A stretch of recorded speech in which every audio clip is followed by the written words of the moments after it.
Hello everyone. In this video tutorial, I will show you how to manually register a plugin, a C++ COM plugin.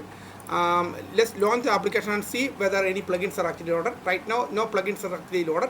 Only 3 tabs: Home, Setup, and Study. Basic Setup and Study. Now we will try to install a plugin here. A plugin. For that thing, you need to take the command prompt like this: cmd. Then right click on it. Then run as administrator.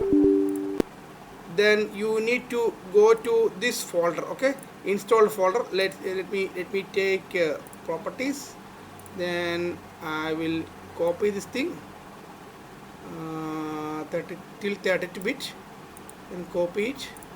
Then I will go to change directory. Then I will paste it here, so it will directly go to this folder, okay.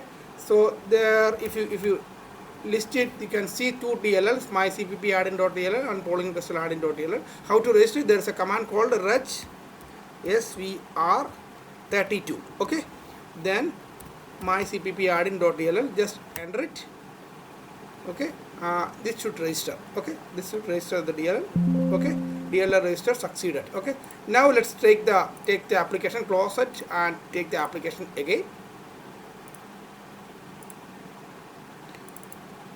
Let's launch the application again.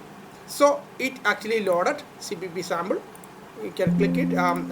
You can see that one CPP sample loaded. And if you see this one, once it is registered, you can see this list here, CPP sample.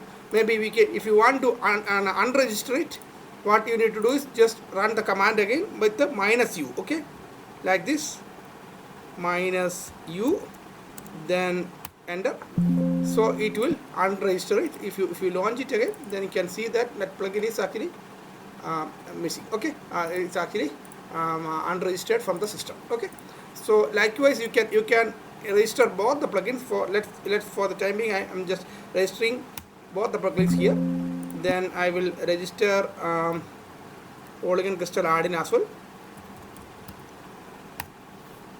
okay. It registered both. Let's launch the application again and see whether it is actually loaded. So we can see that 2 plugins are actually loaded. CPP sample and Polygon Crystal add-in are actually loaded. So that is, we actually manually loaded it. You can automate it from the installation setup. Use from any installation setup, this sort of process as well, okay. Thank you for your time.